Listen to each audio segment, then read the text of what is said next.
afternoon, viewers, and we welcome you once again to yet another telecast through our CEC EduSat network. It gives me immense pleasure to welcome Dr. Ravi Ranjan today. I welcome Dr. Ravi Ranjan for the lecture today. Today's lecture is on the topic Issues in the Study of Society. We'll be dealing with this issue from different perspectives. Today is a perspective through political science, and I welcome once again Dr. Ravi Ranjan for this lecture, and I hand it over to him for the presentation. Dr. Ravi Ranjan, please. Thank you, and I'm privileged coming to CEC network again for discussing about the contemporary society, and today is a major challenge that how we can study our society from different perspective, because sociologists has their own view to study the society and political science their own view. Second thing that I would like to mention is whenever we used to study society, particularly from its political perspective, you also have to take care of the sectors of the society that you are discussing. Sectors can be divided on the basis of social, political, economic, as well as other conditions. If we can take the social condition of the society today, in India we are having census 2010, and a hell lot of debate is going about the census, that what census is all about and how we can understand the census. So in today's perspective, it is very difficult to exactly address what society needs and how people needs can be addressed by the government institutions.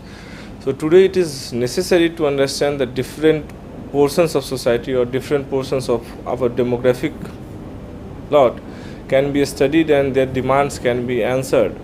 So today at this juncture, it is very difficult for me to understand how the social system and the political system is addressing the demands of our youth. So today I am presenting my view on what is the youth agenda for social change, how youths are trying to change themselves and the society by applying their energetic force. Because that's why my agenda for today's lecture is today's youth and agenda for social change in 21st century. So before starting exactly what youth mean to me, first I will try to clarify the study objective of my study of the Indian youth. First, we can say that Indian youth, if we are talking about Indian youth and their number in the demographic share, highest share in our demography, about 46% approximately, the census projections that is already in process, and the census head counts, which is all government of India has already started, and the card giving this another aspect of Uday, that's unique identification card. We are finding that most of our population, larger bulk of our population, that is about approx 46%, is coming under the age of 15 to roughly we can say 29, 28. And this is the census which is going to have the highest youth population. And particularly we are at the starting of the 21st century, when economic, politics and things are changing immensely, and it is really giving me pleasure to how youth are working, because if our economy is vibrant today, if economy is progressing towards future, it's all due to the youth energy and how youth are participating in our economic process. So first we have to discuss about their highest number or the highest share, that is of 46% in demographic equations.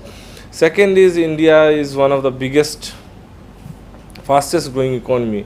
And if we analyze who are the actors or agencies who are ensuring the fastest growth in the field of economy, again we will find that it is the youth population or youth who are coming from the different background in terms of caste, class and family, and also in terms of their education and their training. We will find that one of the largest bulk of participants in our vibrant economy is coming from the people who are from age of 15 to 25 or 29, which is very difficult exactly to count what sectors, but if you see most of the sectors like airlines, like technology, like print media and electronic media, by and large we are finding that the average of the people who are working in such institutions of the society, their average age is about 20, 25, 26. So we can say that most of the economy is guided and driven by the force of the youth energy. So the second important point regarding studying youth, that they are one of the biggest contributors in Indian economy. Next, whenever a society is not a constant, social relations and society is always counted as a dynamic process. Every day society changes its face, and how this social change can be ensured. Here again we are also finding that whenever youth has tried to change the society, if you can remember the French Revolution,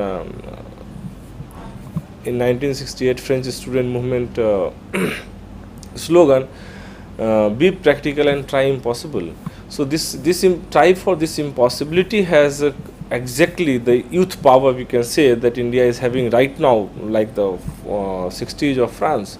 So if we can try to use this power or capitalize this power to change the society or to change the social system, it will be good from many perspectives, because India, the passing phase of the India is really very difficult for the polity and the society to address, and also the social and political institution of the country are in the process of transition, if from democracy to more democracy, from governance to good governance, from normative to more normative. This entire process of social change is moving towards in that direction. In this direction, we have to understand how youth and the energy can be channelized in such a way that at least we can ensure the social change into a better direction or for a better society.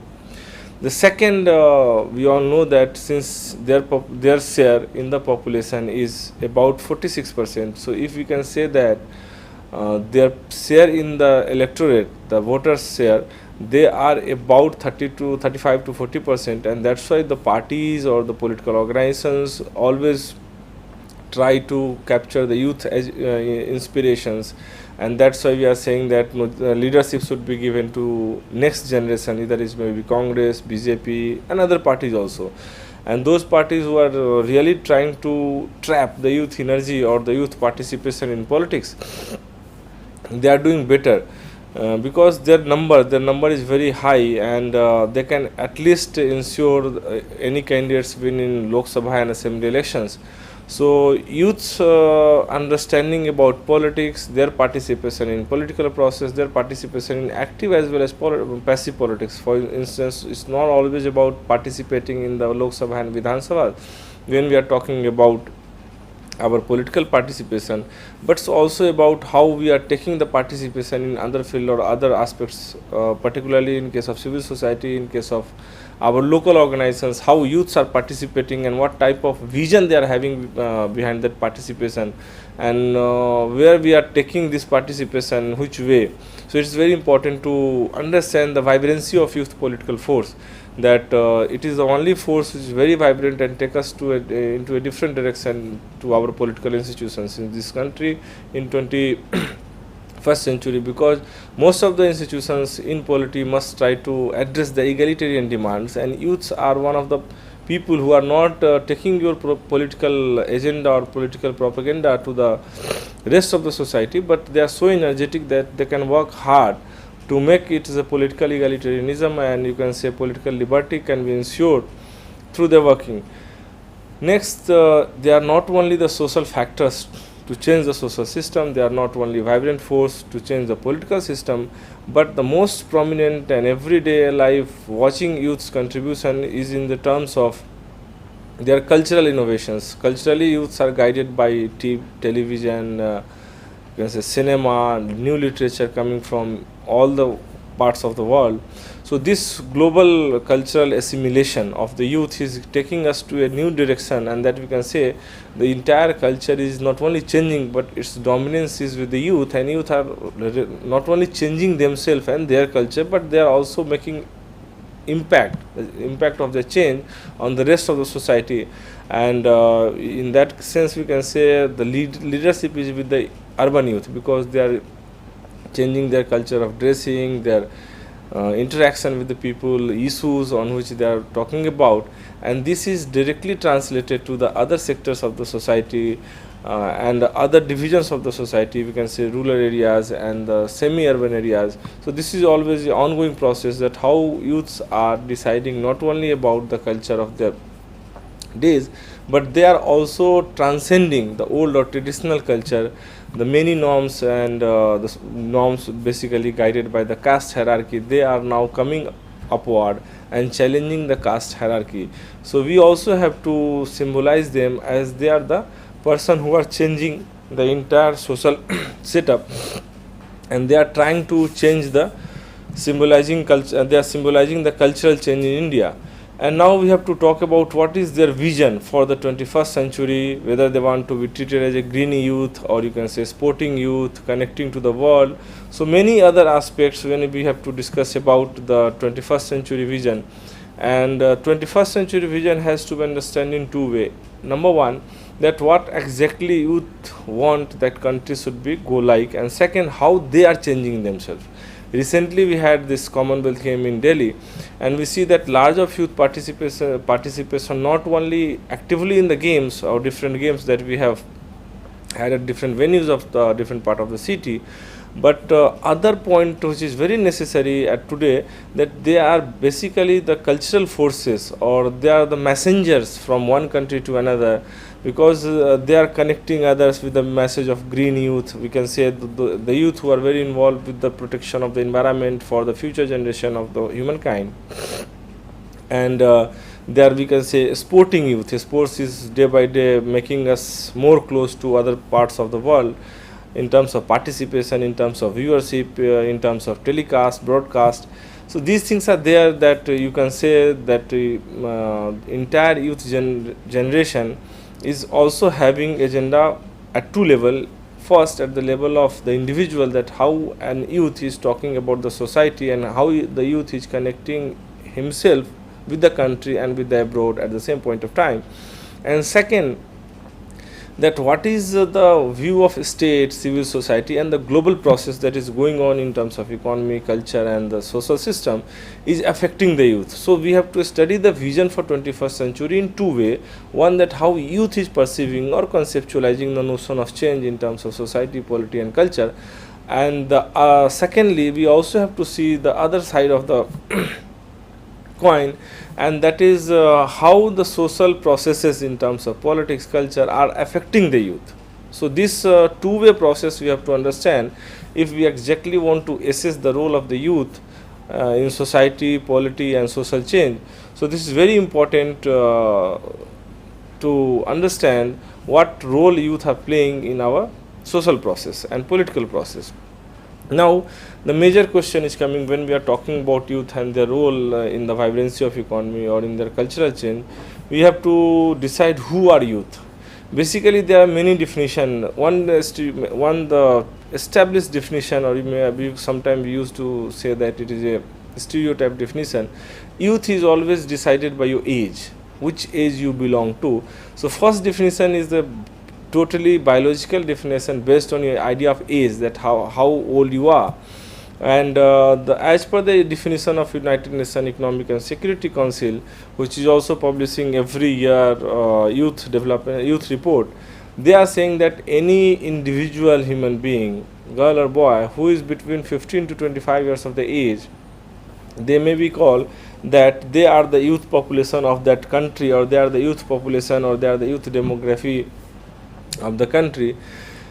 As an age category, youth is often regarded as the state of becoming a necessary pathway to adulthood. So this is one in between stage of human life or human being or life cycle, that you are neither children nor kid, and you are neither a person who is totally grown up to totally aged. So this age factor is giving another definition, that some before entering into your adulthood, you are having so many biological as well as social changes. When you are from that age, at the age of 10, 12, and 15, when you are looking for the society, your perspective will be very different. For instance, if you are playing a game, you think that no, state government should, or the government should do, they should make more play fields, they should make, so you will not talk about the larger matters or larger issues of the society, like poverty, illiteracy, unemployment. These are the things which is not bothering you at the age of 16 or 17 or age of 14 or 13. But the moment you are entering 15 plus means you are just crossing over your 10th class, or that is the secondary education age, you are slowly starting feel of the society, the social change, the political change. And that's why we can say that it is one of the age which is in the process of transition itself, because this age is not the transition in your biological aspect or your age aspect, but it is also giving you a transitional phase in terms of your thinking, in terms of your perspective generating, in terms of your creativity, in terms of your ideas. So the same ideas which you used to look at the 15 years of your age, and you are again looking at the same idea or same innovations or same programs on 25th year of your age, you will find slightly difference in your thinking itself. So age is a bigger category, but this categorical innovations, or this age factor is giving you different idea at the different point of time in your life about same phenomena or about the same understanding of the society. However, today's these many sociologists, anthropologists and political scientists are claiming that this age category or hard and fast criteria of calculating one youthness is based on his or her age has also to be complemented with the other element. And what are these complementary elements that we really need to understand, because one of the important aspects when we are trying to define the youth or youthfulness. And this, they are saying that we need to think about beyond this age framework, beyond this age category we have to think about. And this beyondness of age category, that how I am young and how I am thinking about my youthfulness, is also varies due to the changing socio-economic structure, or the socio or other category may be taken into consideration, like participation, my cultural image, my cultural and understanding of the society in which I am contextualized. So these things has to be addressed while we are giving clear cut, or you can say the final definition of the youthfulness. So one can say that it is very difficult in social sciences, or most of the definitions you can't be very sure about it, that what is the exact definition. So that's why we are most of the time when we are talking about the youth, we are taking the fixed definition, or you can say the definition based on your age, because age cannot be demeaned, because it is a calculated one from the date of your birth. So but most of the social scientists are now claiming that age is one of the factor which is necessary, but not the sufficient condition to calculate your youthship. When now your youthfulness has also to be calculated on the basis of the society and history, the culture and customs you are carrying with yourself. So when many times people say that I am old by age, but I am young by my mind or by my spirit, or to live in the society. Other ways to take into account for deciding the youthfulness in a society should be also taken care of, and this is the other way that we have to take into account is the social and historical dimensions that affects the experience of being young, and how we are taking history or how we are taking the society. For instance, if you are a person of 25 years of age and 30 years of age, and you are listening that some political institutions are involved in the corruption or something others, you are getting very irritated, and you think that no, I must take up people and go and fight with this corruption or ill practices of the social and political norms. So these are the other way that you have to count your youthfulness, whether you are, because these are similar characteristics. When similarly when we are talking about our national movement, we are saying that people who were joining Bhagat Singh and other revolutionary leaders, they are basically the young force of the country at that point of time. So whenever people these days, even they are older than Bhagat Singh and other people, and they are doing the similar activity to change the society, or at least to address the different problems of the society, we are saying that no, this is a young force. So many times we not count only rely on the age. We know that to define youthfulness, because age has been taken as one of the universal formulations taken by the economists to address the policy matters. And it is not only in India or in Pakistan or in South Asia that you are talking about the age, but age regarding your youthfulness, your oldness, and your whether your childish behavior, or entire behavioral sciences is guided by the notion of your age. So most of the time when we are talking about our reflective capacity, our creative capacity, we used to define all such activities on the idea of how much old I am and how much old you are or somebody else is. So the next, this is the defining of the youth that we are talking about. Now we have to come, we must have to talk about the issues where youth is engaging itself, and not only youths are engaging themselves in the issues, but how youth identity or other identities are created in a society and giving its impact on the people, that how people are thinking, that what are the other factors or issues that should be taken care of carefully before deciding any identity. Because nowadays we are living in a society of identity or multiple identity. When we are talking about ourselves, that I am a person, I am a male, I am belonging to such and such society, I am belonging to such and such culture. So in this way, when youth come to take as their categorization, they are very particular about their identity, whether I am a fashionable youth or non-fashionable youth, where I am a youth guided by the Western music, the Western culture, or I am a youth which is totally guided by the village culture. So we are also concerned about our identity.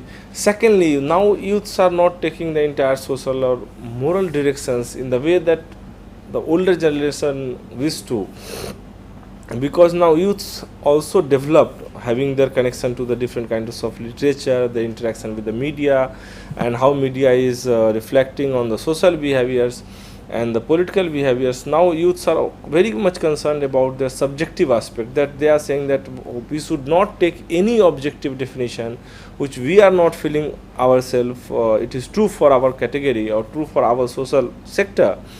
We should not directly import the definition of youth from our previous generation or from any other aspects, and they are, you can say, they are very subjective about their expression of desire, their expression of morality, their expression of social ethics. And this subjectivity has been by and large generated by their interaction with the different kind of social, political and philosophical texts, and also their interaction with the media and the larger social practices that they are going through or passing through in their day-to-day life. So these are very we are at a very complex stage or complex situation, where we at the one point of time we are trying to give one identity, that is identity based particularly on your age, that you are so and so, and you are, that's why because you are belonging to such an age group you can be counted as youth. But youth themselves are ready to accept the definition, or they are ready to accept this conceptualization of their personality, their political and social behavior. It is very difficult to talk about, because nowadays youth are thinking that they are also very subjective about the different kind of social inspirations or different kind of social activities, and they are saying that I am the deciding factor for my own, and I have every right to talk about my identity, my requirements, and my contextualization in a social framework.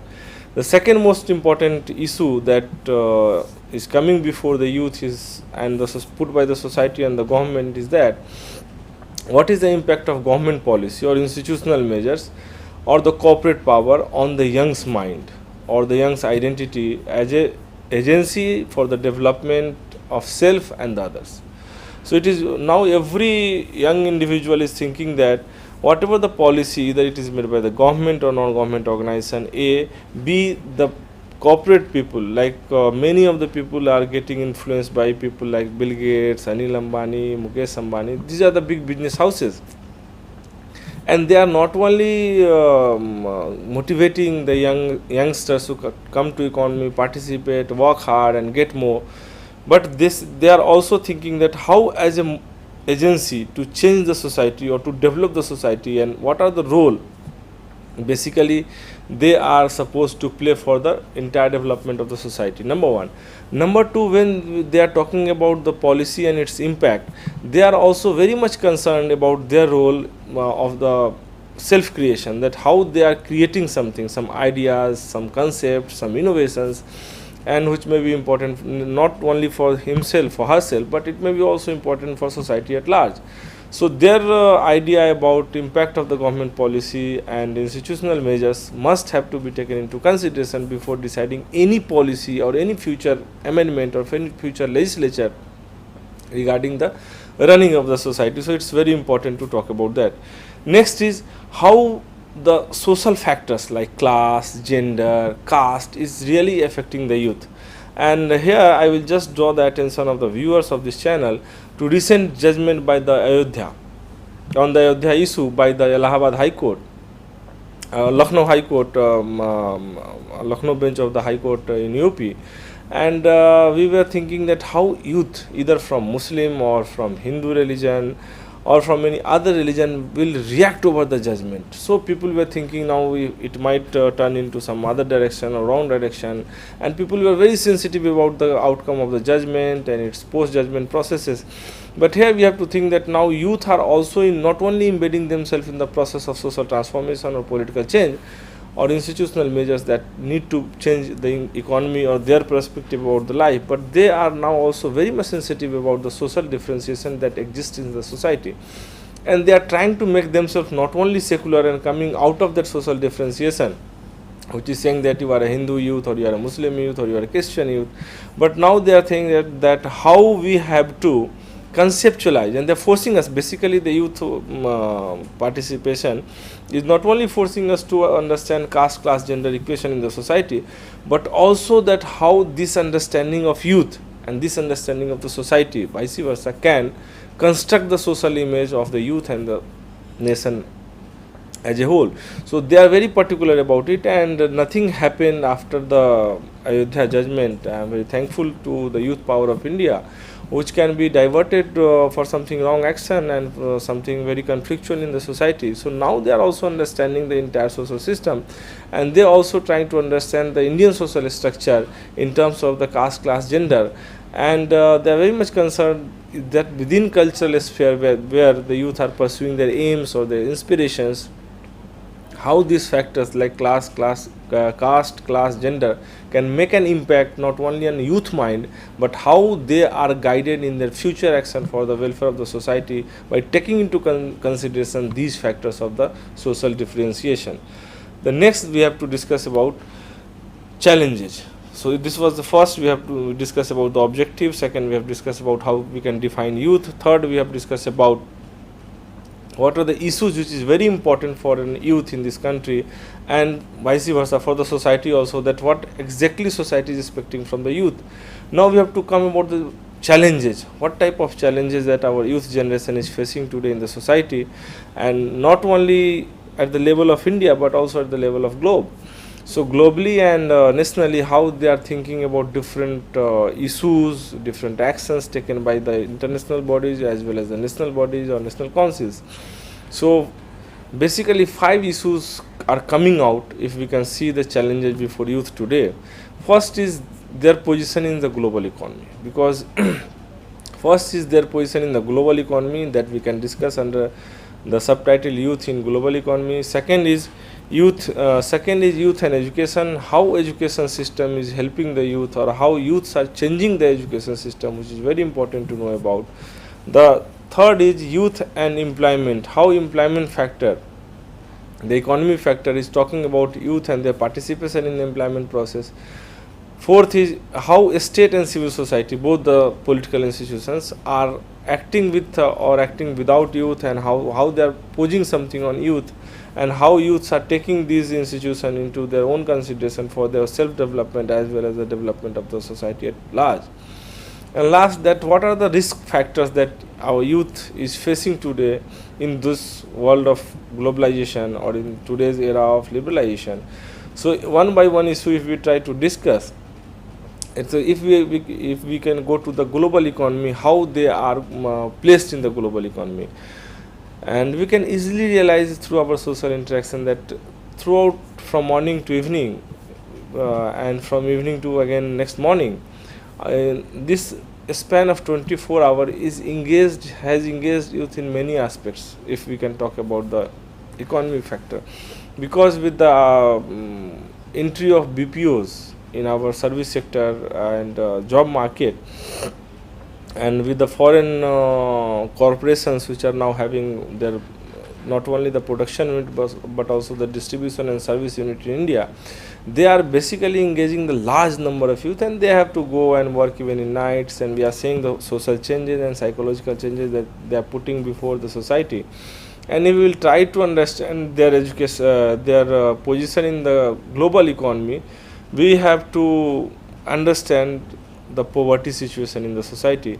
And if we will try to understand the poverty situation in the society, that how youth is fighting with the poverty to try to take himself or herself out of the poverty track, it is very important to understand. Otherwise, neither we will be able to place this youth into the economic structure, nor the economic structure will try to pull out the energy, youth energy from youth itself, or his or her dynamism to progress the economic system. So we have to talk about the poverty, how youths are feeling about the poverty, and how we can place youth under the poverty bracket. So as per my figures are little bit old. If we can see the 2005 figures, the United Nations figures 2005 are saying that 18% of the youth live below $1 per day. Means they, if you can talk about the Indian economic or Indian rupee situation, convertibility of converting dollar to rupees, roughly an Indian youth is earning about 50 to 52 rupees a day, which is every day following after the Sensex in this throughout the world, in terms of the convertibility of money from one currency to another currency. Second, nearly 45% of the youth are living below $2 mark. This is very surprising that if at the one point of time you are saying that 45% of your workforce or labor force, to carry out your economic advantages, to carry out your economic wishes and objective, this is the population which is coming forward. And out of if we see their income, and after so much of their involvement in the economic structure and of the society, one can get from the data, same United Nations data is saying that 45% of the youth are earning less than $2 a day. If their income can be calculated in Indian rupees, it is roughly coming about 100 rupees a day. And now you can think how a youth can survive on those 100 rupees in a day, because he has to take care of the family, and other factors are also there. Even if somebody is engaged in education, he or she has to go for a good education. So overall situation of economy and overall situation of a youth who is placed in this particular kind of economy is not very soothing for most of the country. There is no doubt about it. There is a very much cultural and national differentiation in the comparison. For instance, the youth of Western world, or you can say United States and Europe, are getting more in terms of their living, and their average income is much ahead than the Indian youth. So this is the second thing. And how youth can be trapped out from the poverty circle, and the measure that national policy makers are deciding is that youth need to be mainstream. We need to make youth mainstream in the poverty reduction strategies. If this is APL, BPL, Sarvodaya, Gram, and other schemes at the Gram Panchayat level is going on, we actually have to engage youth too much so that they can be the mainstream agent to make the social change, to ensure the policy implementation under the Pradhan Mantri Sadak Yojana, Gram Mukhyamantri Sadak Yojana, many other schemes that government is running at the central level as well as the state level. So the second aspect which is very important for youth, not only to participate in the economic process, but their participation should be also very purposive, a very focused one, and that purpose of their participation in the economic should be that the entire poverty reduction policy should be taken care of the coming aspirations of the youth. Again, there is a rural-urban bigger divide between rural and urban. Rural youth are not having such a purchasing power, and they are thinking that they are out of the production process, or they are out of their socio-economic structure, and they are not making any impact on the social development structure. And in comparison to if they are saying on their counterpart in the urban geographies or in the urban spaces, they are thinking that they have a very good access to the newspapers, to the information, and that's why these youths who are living in the urban cities, who are living in the cities and who are living in the semi-city towns, they can easily handle the entire situation, because their basic experiences of youth age or youthfulness is basically grounded in the society from where they are addressing certain issues.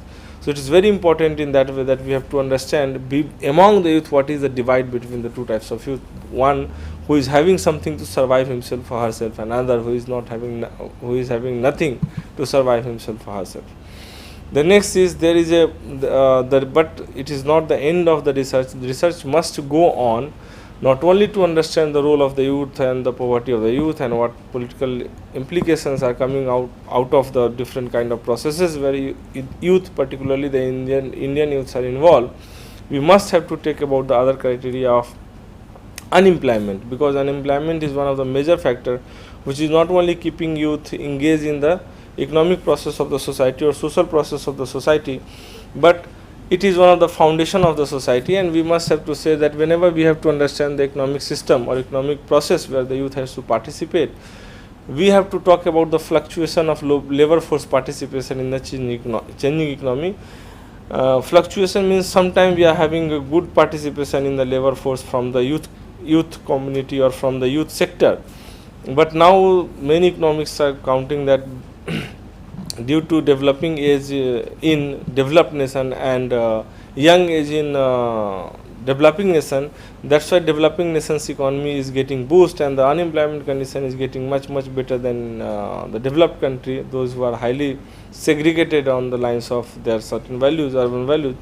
So they are saying that there is a fluctuation, entire fluctuation between the earning of the urban and rural employment and many aspects of the employment. So it is very difficult exactly to come about that what unemployment we will deal with and how we can address the problem of unemployment in the society, not only of the youth, because many people who are getting more age and government has announced the age that they can't participate in the process of examination or competition. So there is a large number of people who are got affected through this process, and the process must be accommodative enough. Means if there is a process of appointing somebody, I am not saying that until unless somebody perform you should take in directly on the humanitarian ground or some any other ground. I know that merit should prevail in any society or any system to keep society in order.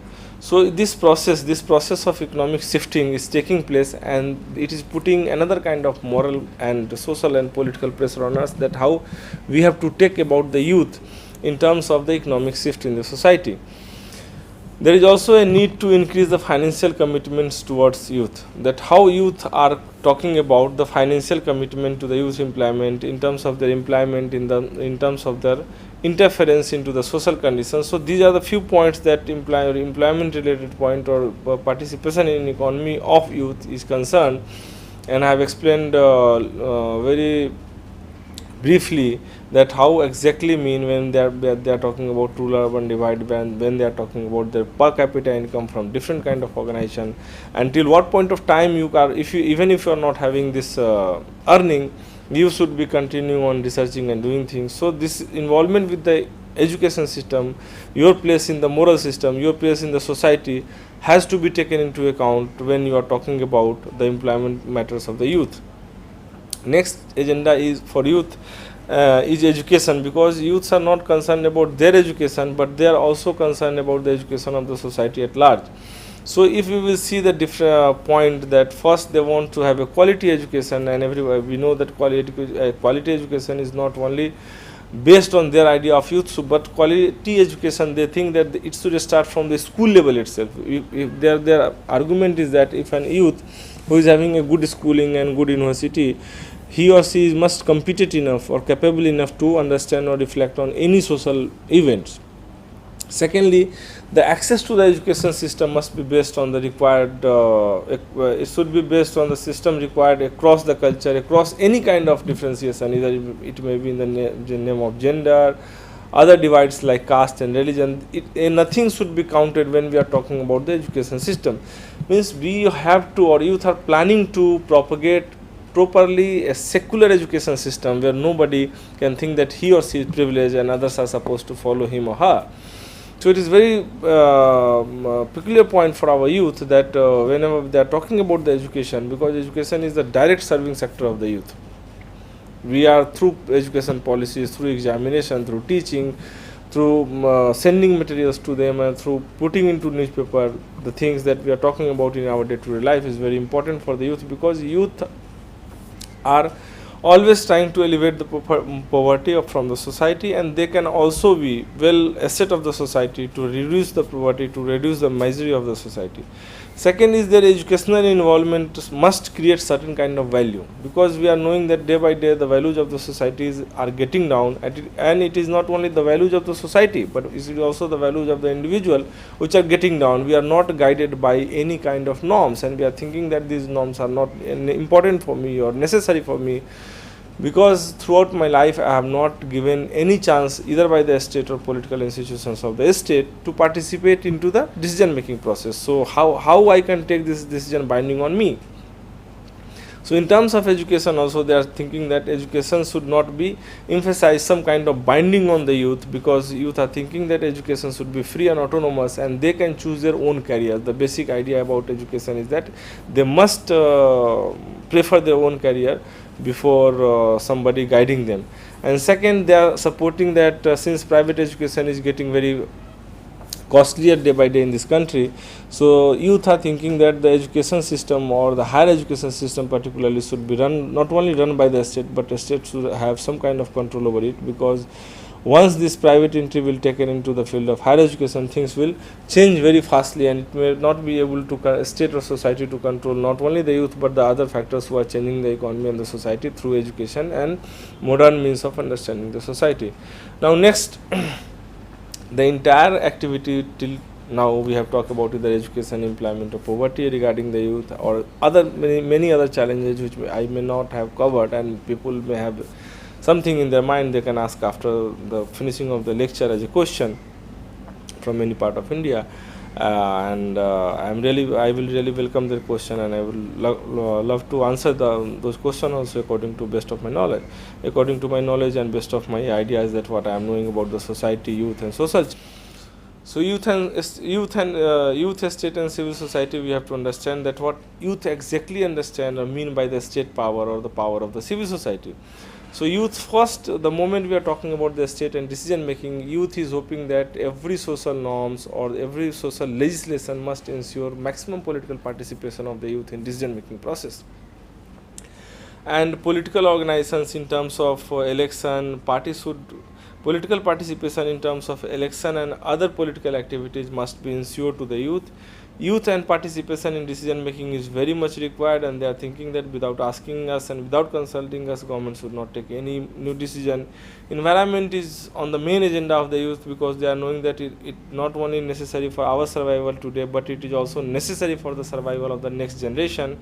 And third, youth, they want that they should not be treated like a machine, because you can't run them like a machine, and they also want some kind of leisure just to assess themselves, to access their self, and to generate the reflective capacity within themselves, because they are supposed to reflect. They are reflecting on most of the social and political events, and not only they are reflecting on most of the social and political events to understand such events, but their objective is to understand and change the social situation.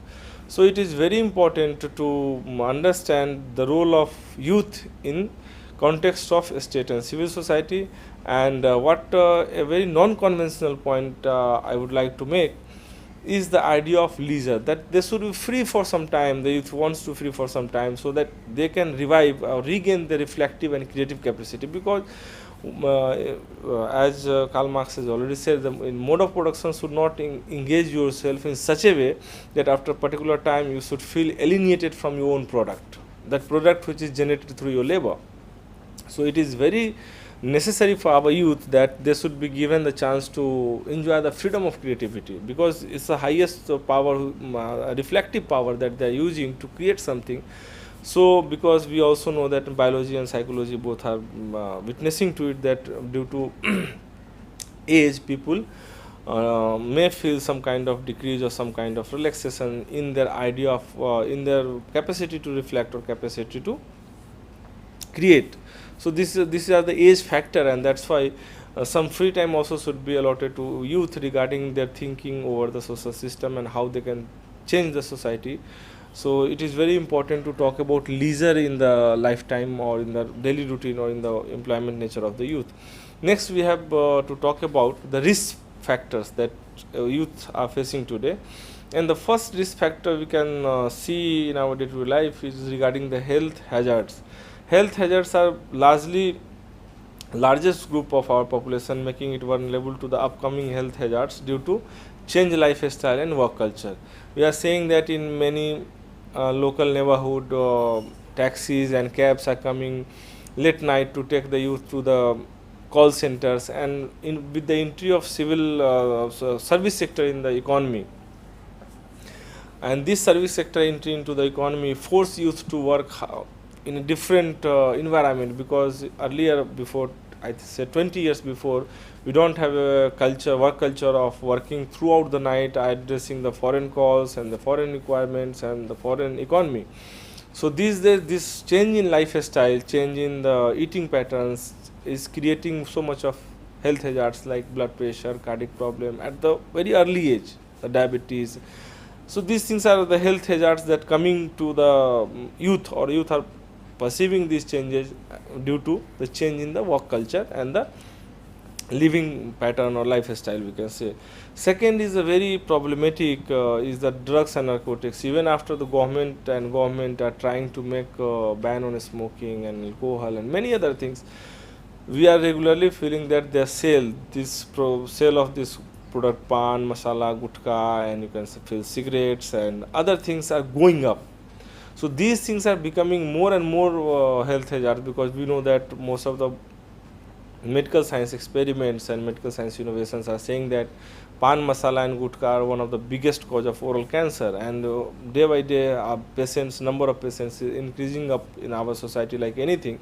And at this point of time, if youth should not be able to control such the temptation towards the drugs and narcotic, it will be very difficult for the entire society to take, because most of the time we are opening the rehabilitation center where somebody can have a counseling about how they can get rid of such practices. Another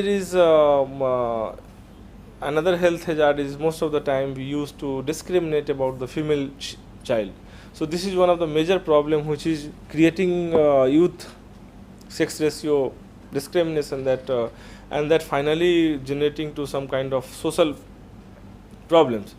Next is the juvenile crime. The people who are guided by a different kind of psychology are involving themselves, keeping their life in a very difficult situation by indulging themselves in crimes, social and political crimes.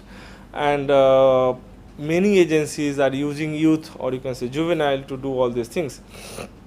And finally, if youth psychology or their health wise, the another risk factor is the youth participation in some kind of antisocial activities, because most of the time we are finding that these days, if you talk about those who are participating in terror activities, their average age is saying that most of the people who are giving completion to one terror mission throughout the world are mostly young people. So how these young people are diverting themselves and channelizing their energy to use such an destructive activities. Terrorism is one of the best example throughout the globe, not only in developed country or developing countries, but almost all parts of the world is feeling the heat of terrorism. And who is participating in all anti-social activities or activities of terrorism?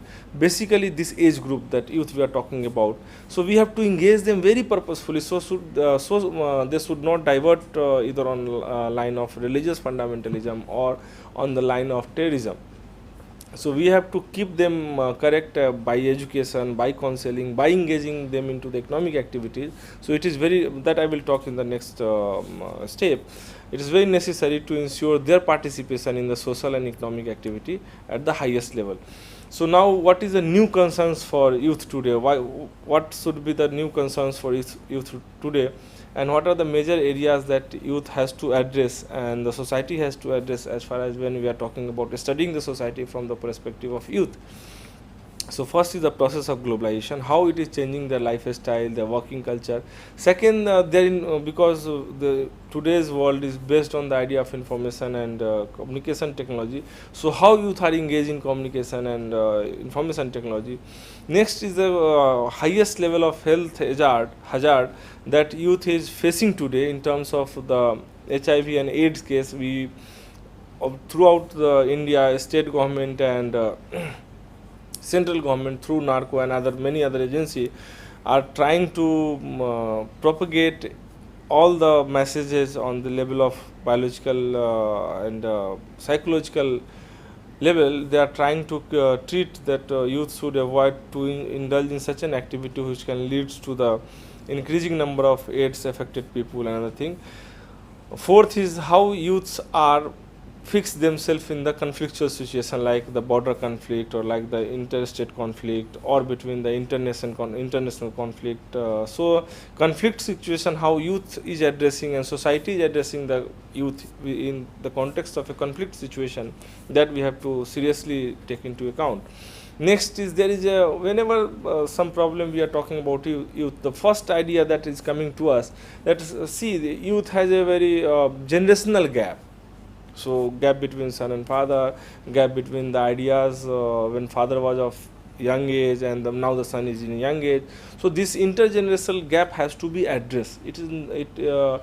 Not only addressed in the realm of the social behavior, or you can say social setting, but it has also to be addressed in terms of the psychological behavior and day-to-day behavior.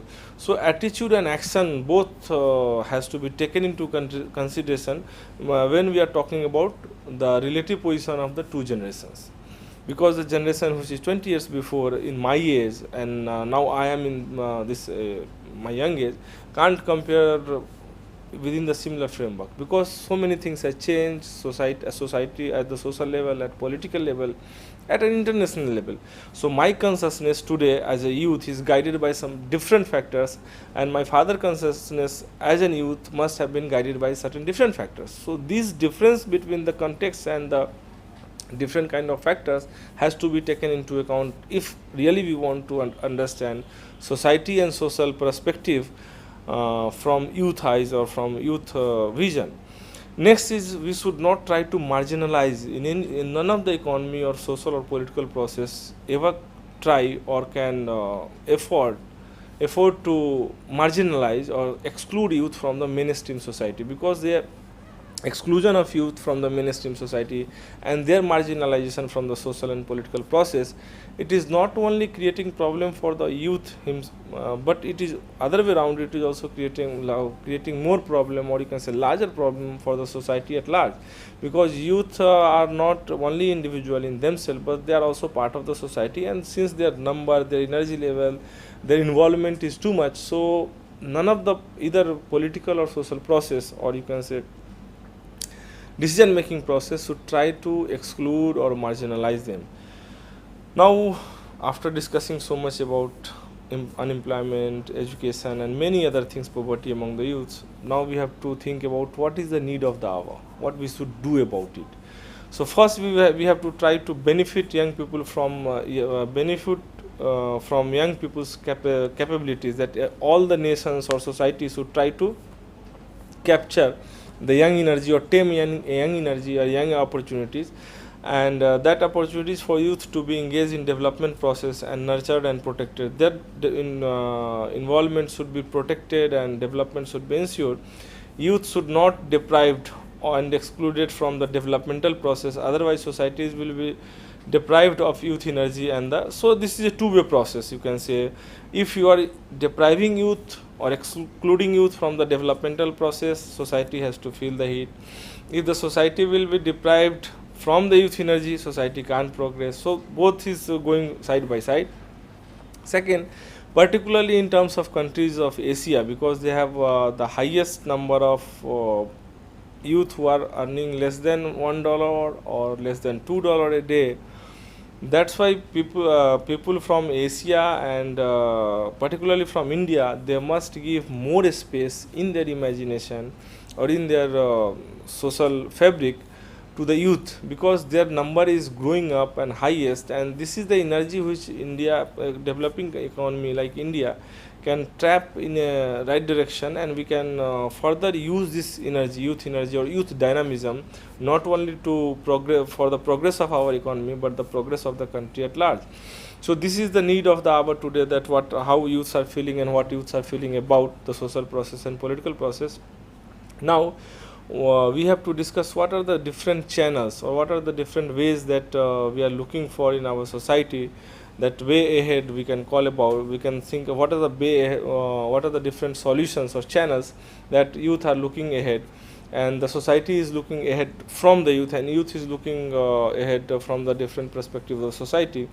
So we have to have an enabling environment for youth development, and participation in urgently needed if youth are to attain their full potential and contribute to the national development. Second, we must marginalized youth in all the countries required particular attention. Intervention by the state and civil society should be properly tailored to particular to youth development issues of the regions and communities. All stakeholders of the society should work together towards elimination of discrimination against young women, because within the youth there is also a classification of gender, and we are not giving the equal space to both the genders in our development and political process. Next is how we can have the productive skill training among the youth people, and youth must be engaged more in deliberating and discussing policy decisions. So this is political sphere, or political space has to be given to youth.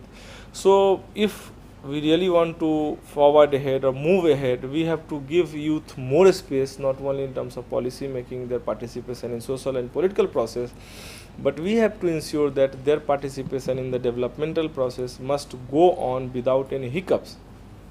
And all countries should take care of not only youth, particularly youth at the two level: one, those who are feeling that they are marginalized by the social process or the political process, and secondly, we have to be very careful about our half of the population, that is women, and particularly the youth women, because they must be given the chance to to participate in development and political process of the country, because it has its intergenerational effect. Today, if you are giving one woman a space to participate in economic and political process, for tomorrow you are generating a society based on the idea of good human being, because mother transcending all social and political and economic values to her children. So if informed mother is there, then we will have informed children. If we are going to have informed children, we are going to have informed youth and developed youth. So these are the few things that I have tried to articulate from different perspective, from the perspective of political science, that how social process and social change are taking place, and how in youths are placed in this change, because I am treating youth, they are the main channels, they are the main vehicles, they are the main potential force on the basis of which we can not only understand our society, but we can also try to change our society from better to best for the future mankind. Thank you very much.